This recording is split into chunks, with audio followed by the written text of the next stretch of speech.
मेरे पेरेंट्स नहीं थे और उनके भी पेरेंट्स उपलब्ध थे। और शादी मैंने अकेले नहीं थी, मैं कूद के नहीं आया था कि वो अकेले बैठी थी, मैंने आके उनके गले में माला डाल दिया, है ना। और उधर रवीना ने क्या बोला था कि आप ही आए थे मेरे पापा के पास गिड़गिड़ाने, उनके सामने आके रोने लगे थे कि प्लीज़ मेरी शादी करवाओ, मेरी शादी करवाओ, मेरी शादी करवाओ।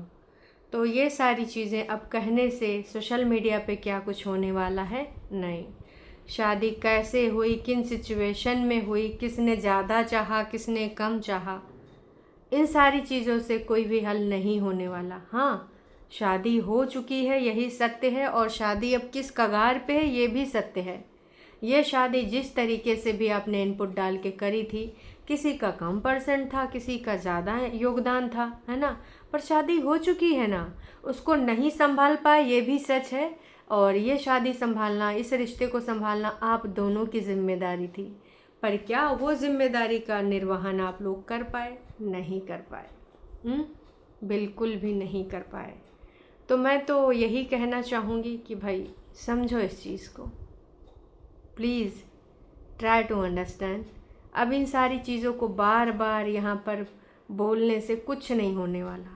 हालांकि उस दिन के बाद ना रवीना का कोई लाइव आया है, ना कोई वीडियो आया है। हाँ, अनीता जी का जो वीडियो जिस तरीके से आता है, आजकल वो लोग डाइट फॉलो कर रहे हैं, तो उसके रिगार्डिंग जो वीडियो आया था वही हमने देखा। लेकिन डाइट से लोगों को कुछ मतलब नहीं था। विगत दिनों में जो कंट्रोवर्सी हुई है, जो इतने दिनों से चलती आ रही थी, फिर एकदम से रात में जो छपाक से चीज़ें हुई थी, उसके रिगार्डिंग यहाँ पर बातें बोली जा रही थी। एक चीज़ है, इससे रिलेटेड बहुत सारी चीज़ हम दोनों को बहुत अच्छी लगती थी। फिर हम दोनों उस चीज़ों में बहुत सारे डिस्कशन करते थे। फिर धीरे धीरे हमें लगा कि हम लोग बहुत अच्छा से कर रहे हैं, और हम लोग को लगा कि यार हम लोग इस पर डिस्कशन अच्छी है, हम लोग को इसमें मज़ा आता है दोनों को, तो हम लोग फिर उस चीज़ को करते हैं आगे। ठीक है। तो शादी करने के लिए इन्होंने ये सोचा था कि हमको इस प्रकार से शादी करनी है, और हम दोनों एक दूसरे से बहुत ही ज़्यादा कनेक्टेड फील करते हैं। हमारे चॉइसेस, हमारे डिस्कशन भी एक दूसरे को बहुत ज़्यादा पसंद है। दोनों भागीदार थे। अगर आप ये कहो कि एक ज़्यादा पगलाया गया था, दूसरा का कर ही लिया कि चलो ठीक है कर ही लेते हैं, ऐसा नहीं है।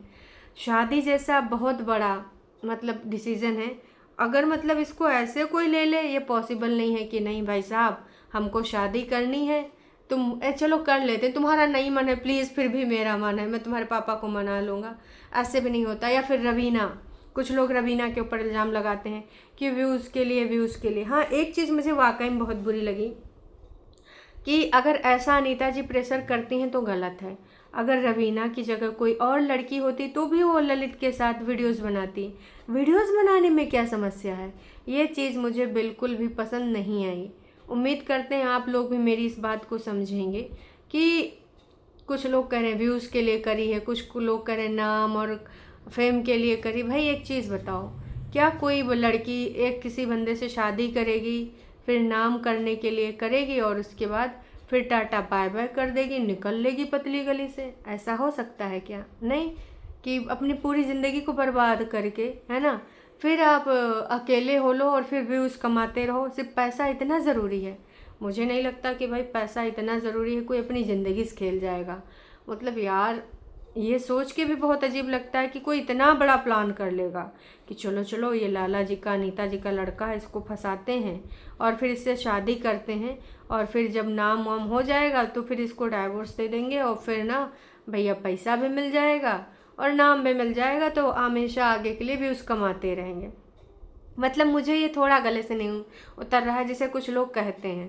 प्लीज़ यार, कोई अपनी पूरी ज़िंदगी नहीं बर्बाद कर सकता कुछ रुपयों के पीछे। मुझे ऐसा नहीं लगता, बिल्कुल भी मुझे ऐसा नहीं लगता। होने को कुछ भी हो सकता है भाई साहब। ये कि हाँ सब कुछ ठीक है, ललित बहुत अच्छा है।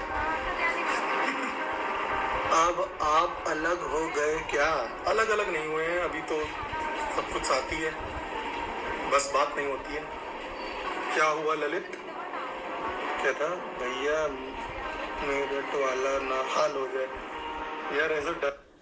हाँ जी, तो ये जो सवाल था ये मैं आपको इसलिए सुनाई हूँ क्योंकि इस चीज़ को बहुत सारे लोगों ने मजाक बना के रख दिया, मेरठ वाला ना हाल हो जाए। अरे भाई, एक लड़की ने गलत कर दिया तो पूरा महिला समाज उसके ही जैसा हो जाएगा क्या? वैसे वो ड्रम बिकने कम हो गए हैं, कम क्या बंद ही हो गए हैं भाई साहब, वो ड्रम अब नहीं बिक रहे हैं। तो इस चीज़ को समझो और इस इतने सीरियस चीज़ को ना एकदम मजाकिया वाला टॉपिक ना बनाओ कि भाई साहब अच्छा ऐसा ऐसा ऐसा ऐसा, नहीं बिल्कुल भी नहीं। तो इस चीज़ को थोड़ा सा आप सीरियसली समझिए, थोड़ा सा समझिए, जानिए, बूझिए और करिए, है ना। थोड़ा सा अगर दिमाग लगाएंगे तो हो जाएगा। और जो डिवोर्स की बात हो रही थी कि डिवोर्स होगा डिवोर्स होगा, डिवोर्स चाहती हैं, कुछ लोगों ने तो ये भी बोल दिया था कि डिवोर्स हो ही गया है, पर डिवोर्स जैसी चीज़ अभी हुई नहीं है। हाँ, जो सेकंड लाइफ थी अनीता जी के साथ, उसमें उसके जो है बातें बदल गई थी ललित की। जो देखो, जब हम गुस्से में होते हैं और जब आरोप प्रत्यारोप होते हैं तो हम अपना आपा खो देते हैं, तो हम कुछ भी बोल देंगे। जब पहली बार ये लाइव आए थे तो उन्होंने साफ साफ एक सवाल का जवाब दिया था। आजकल ललित ये बिजनेस हो गया है, शादी करो डिवोर्स ले लो। देखिए अभी तक डिवोर्स वो भी नहीं चाहती है कि मेरे साथ डिवोर्स हो। शायद मुझे जहाँ तक लगता है कि वो मुझे डिवोर्स नहीं देना चाहती हैं, ठीक है। अभी तक मुझे जहाँ तक लगता है कि वो डिवोर्स नहीं देना चाहती है मुझे। अब वो अपने मुंह से बताएंगी, पर मुझे लगता है ठीक करेंगी। तो इसने साफ साफ बोला था कि मुझे नहीं लगता कि वो मुझे डिवोर्स देना चाहती हैं। और किसी ने पूछा था, नहीं बोला था कि भैया आजकल तो बिजनेस हो गया है, बड़े बड़े सेलिब्रिटी हैं, है ना, कितने सारे एग्जांपल हैं, चाहे क्रिकेटर का हो लो, यूजी का भी आया है, पांड्या का भी आया है, तो इन सब की चीज़ें भी निकल निकल के सामने आई हैं। तो यही लगता है कि भाई साहब क्या ही चल रहा है सोसाइटी में, छोटी मोटी चीज़ें होती हैं, ले लो डिवोर्स। तो ये सारी चीज़ों को आप समझिए, है ना, और बहुत अच्छे से मानिए, जानिए, बूझिए, तब आगे बढ़िए। हालांकि इन लोगों ने बहुत सोच समझ के इसमें कदम बढ़ाया था। इसने खुद ही बोला कि हमने एक दूसरे के साथ टाइम स्पेंड करना, ये सेम टॉपिक पे डिस्कशन, सेम चीज़ों में इंटरेस्ट, इसलिए हम शादी तक बढ़े। ऐसा नहीं कि एक दिन का, एक रात में प्यार हुआ, इजहार हुआ, इकरार हुआ और फिर चलो चलो गाइस शादी कर लेते हैं, ऐसा कुछ नहीं हुआ। दोनों इस रिश्ते के लिए जिम्मेदार हैं और आज जिस मुकाम पे ये रिश्ता पहुंचा है उसके लिए भी दोनों ही जिम्मेदार हैं। अगर आप अपने रिश्ते में किसी को एंट्री नहीं दोगे, कोई एंट्री लेके नहीं घुस सकता। सजेशन देता है, बिल्कुल लो, करना क्या है आप दोनों के लिए, जो भले के लिए हो। अगर आप चाहो तो ये कर सकते, दोनों फैमिलीज में सामंजस्य बिठा सकते हो। पर अगर ये सोचो कि नहीं नहीं हम पहले ऐसे रहते थे, हम वैसे रहेंगे, तो वो भी चीज़ पॉसिबल नहीं है। मुझे ऐसा बोला है वैसा हुआ नहीं है घर में, ठीक है। मैं आउटसाइडर नहीं चाहता हूँ घर के अंदर, बस जो हमारी फैमिली है उसकी पेरेंट्स हैं, बस वही है। मैं आउटसाइडर नहीं चाहता, मुझे ज़्यादा फ्रेंड्स पसंद नहीं है। नॉर्मली फ्रेंड्स कभी आए, ठीक है, बस नॉर्मली आए, अच्छे खासे मिले। इस वीडियो में मैं बात तो भैया यहाँ पे आउटसाइडर की खूब बात हुई है, खूब बात हुई, कई बार बात हुई है कि आउटसाइडर मुझे बिल्कुल भी पसंद नहीं है। वो आए घर में छीछा लेदर करें, ये सारी चीज़ें मुझे बिल्कुल पसंद नहीं है। कितनी बार ये सारी चीज़ें इसने बोली। और एक बिस्तर पे आके कि मेरे बेड पे कोई आके क्यों सो जा रहा है, ये भी बहुत बड़ा टॉपिक बना था कि भाई अब जैसे मेरे बेड पे कैसे कोई सो गया, आके कौन सोता था, ये मुझे बिल्कुल पसंद नहीं आया। जब बेड पे सोने की बात आई, फिर ये चंडीगढ़ वाली बात आई, है ना, एक मोहाली चंडीगढ़ वाली बात आई, तो एकदम से गई, फिर कहाँ गई, उन सारी चीज़ों में कुछ बातें ऐसे आई जो करेक्टर पे हो गई। हालांकि ललित ने इस चीज़ का खंडन किया कि ऐसा नहीं है, पर बिस्तर वाली बात उसने ही बोली थी कि ये चीज़ बिल्कुल भी अच्छी नहीं है, बिल्कुल भी शोभनीय नहीं है कि बिस्तर पे कोई और हमारे बेड पे आए और जाके सो जाए। तो कुछ लोग देखो बेडरूम को लेकर बहुत ही ज़्यादा वो होते हैं। मैं इसमें कोई टीका टिप्पणी नहीं करूँगी क्योंकि वो सबका अपना पर्सनल चॉइस है। बेडरूम में किसी थर्ड पर्सन को सुलाना थोड़ा सा अजीब लगता है। अगर मैं अपना पॉइंट ऑफ व्यू शेयर करूँ, कुछ लोगों के लिए आम बात होगी, कुछ लोगों के लिए वो सिर्फ बिस्तरा होगा, ठीक है। तो अगर और बेड है तो दूसरी जगह भी सो सकते थे। अगर सामने वाला बंदा इतना सेंसिटिव है अपने प्राइवेट स्पेस को लेकर, तो हाँ, मैं इसमें कोई बुराई नहीं समझती क्योंकि देखिए सबकी सोच अलग अलग होती है। हर इंडिविजुअल की सोच बेडरूम को लेकर अलग होती है और ज़्यादातर लोग मुझे लगता है कि इसके रिगार्डिंग सेंसिटिव ही होंगे कि ये हमारा प्लेस है, हमारा, जहाँ पे हम दोनों होते हैं। थर्ड पर्सन आया, भले कोई कज़िन ब्रदर हो या फिर कोई दोस्त हो, तो उसका मतलब ये नहीं है, वो यारी दोस्ती और थोड़ा सा वो एक बॉन्ड होता है कि चलो ठीक है, कोई नहीं, तू सो जा यार, सो जा, थका है सो जा, तो वो मैं समझ सकती हूँ, वो वाला भी समझ सकती हूँ और ललित वाला पॉइंट ऑफ व्यू समझ सकती हूँ, ठीक है। उसमें लेकिन कोई गंदगी नहीं थी, तो उसको लेकर जो करेक्टर पे वार हुआ है वो थोड़ा अशोभनीय था, थोड़ा क्या ज़्यादा ही था। आई थिंक ये चीज़ नहीं करनी चाहिए थी, थोड़ा सा इसको ये अगर अवॉइड करते तो ज़्यादा अच्छा होता, क्योंकि यार आप इस चीज़ को समझो, मतलब करेक्टर पे बात कर लिया। और ये जो बातें थी यार वार के पास जाती, ये भी बहुत सारी चीज़ें गलत थी। आई नो कि वो गुस्से गर्मे में निकल जाती हैं, पर आप ये भी सोचो यार कि अगर ऑन कैमरा ये बातें निकल जा रही हैं तो ऑफ कैमरा आप गलत लेवल पे भी जाते होगे, गुस्से में बहुत सारी चीज़ें हो जाती हैं, है ना।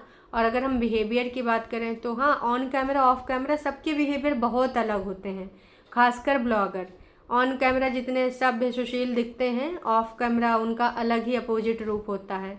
तो एक तरीके से अगर तुमको लगता है कि ये रियल ब्लॉगिंग होती, कुछ परसेंट होती है जिसमें से आप 10% मान सकते हो 100% में, बाकी जो व्यक्तित्व दिखाए जाते हैं, जो बोलचाल का तरीका दिखाया जाता है, वो सिर्फ छलने का काम होता है कि हमारी इसके हिसाब से इमेज बन जाए। और मैं पर्टिकुलर इनके लिए नहीं बोल रही हूँ, ईच एंड एवरी ब्लॉगर है, यूट्यूब पर जितने ब्लॉगर हैं वो मैं कई बार समझाती हूँ आपको, पॉइंट ऑफ व्यू भी अपना क्लियर करने के लिए एग्जाम्पल भी देती हूँ कि भैया हमको ऐसी कोई चीज़ थोड़ी दिखानी जिससे हमारी छवि आहत हो, हमारी छवि खराब हो, तुम सोचो अरे ये तो भैया शुभी ऐसी नहीं ऐसी है, शुभी दिखाती ऐसा, इसका व्यक्तित्व ऐसा है। तो जी हाँ, हम अपने सब्सक्राइबर के लिए एक अलग ही जोन में आएंगे, हमारा जो व्यक्तित्व होगा एक अलग ही तरीके का व्यक्तित्व होगा, है ना। तो इस चीज़ को आप समझिए, हम सब ने देखा है और कितनी बार ये चीज़ देखा है ना। आपने भी देखा होगा ये चीज़। और फिर कुछ ऐसे कमेंट जेल को लेकर, फुल फैमिली जेल में जाओगे, फलाना ढिमकाना, ऐसे नहीं होता है यार, हर चीज़ का हल होता है। अब ये क्या हल निकालते हैं इनके ऊपर डिपेंड करता है, इनके पेरेंट्स के ऊपर करता है। और मैं तो कहूँगी जल्दबाजी में अब कोई फ़ैसला ना लीजिए, एक बार आपने जल्दबाजी में ले लिया, अब दोबारा तो जल्दबाजी में ना ही लीजिए। अच्छा, रवीना के केस में जाओगे तो फुल फैमिली जेल में देखो भिजवा सकते हैं भाई, क्या पता थोड़ा सा थोड़ा प्यार से मना लो, मान जाएंगी। देखिए आप भी कोशिश कीजिए, मैं भी कोशिश करता हूँ, है ना। ये जो बात थी ना कि थोड़ा प्यार से मना लीजिए मान जाएंगी, तो भाई प्यार से मनाना, ये बिगड़ 2.5-2 महीने से बात ना होना, ये कौन सा प्यार है। चाहे रवीना की तरफ से हो, चाहे ललित की तरफ से हो, है ना। अगर आप 2.5 महीना से 2 महीना से एक दूसरे से बात नहीं कर रहे हैं, किस चीज़ की वजह से, ईगो से, लड़ाई झगड़ा से, या फिर कोई और बात है। भाई रिलेशनशिप की आपने धज्जियाँ उड़ा दी, किधर है आपका रिलेशनशिप, दोनों से मैं कह रही हूँ। अगर सामने वाला बात करने को तैयार नहीं है तो आप बोलो कि बात करना है, हमने सोच समझ के बात करी थी, शादी करी थी, ऐसे नहीं करी थी। तो दोनों मिलकर बैठ के बात करते तो शायद ये थू थू सोशल मीडिया तक होती ना। अगर रवीना करना चाहती थी, ललित नहीं करना चाहते थे, दबाव था या जो भी था, तो भी आपको सोचना चाहिए था कि भैया आपने शादी करी है और उस टाइम आपने पेरेंट्स से नहीं पूछा था, तो आपको पेरेंट्स को बोलना चाहिए कि नहीं हमने शादी करी और सोशल मीडिया पे इस तरह की बातें हो रही हैं। और सोशल मीडिया गई भाड़ में यार, हमको अपनी लाइफ जीनी है ना, एक ही लाइफ होती है, उसको इस तरीके से इतने जो अनमोल टाइम तुम लोग गंवा रहे हो, 2-2 2.5 महीने बात ही नहीं कर रहे हो, बात होती तो गाली गलौज में होती, ये सारी चीज़ें जो तुम लोगों ने बताई हैं, तो कौन सी अच्छी चीज़ है भाई, बिल्कुल भी नहीं, है ना। यही तरीका रवीना से भी मैं कहूँगी कि अगर तुम अपनी तरफ से नहीं मिला रही हो तो एक चीज़ बताऊँ, अब ज़्यादा तो नहीं एक्सपीरियंस है, पर जितना एक्सपीरियंस है 4-5 साल का शादीशुदा लाइफ का, ईगो से कुछ नहीं होता है, कुछ भी नहीं होता है। आप एक दिन लड़ाई करोगे, एक दिन पता है तुम इस करवट सोओगे तो उस करवट सोओगे, एक दूसरे से बात करने का मन होगा, लेकिन ऐसे कैसे, इसने मेरे से बात नहीं करी, मैं क्यों करूँ। एक आध टाइम मैंने भी करी ये सारी चीज़ें, पर अब हमारे बीच में अगर लड़ाइयाँ हुई ना तो सोने से पहले वो शॉर्ट आउट होती हैं, ऐसे नहीं कि भाई सो गए, है ना, लड़ाई करके। पहले ऐसे होता था, पर नहीं, ये आपके रिश्ते को और हानि पहुंचाता है, तो ये सारी चीज़ें नहीं करनी चाहिए। ये मेरा अपना पॉइंट ऑफ व्यू, बाकी आप सबको क्या लगता है क्या नहीं लगता है कमेंट करके ज़रूर बताइएगा। अभी के लिए इतना ही, फिर मिलेंगे।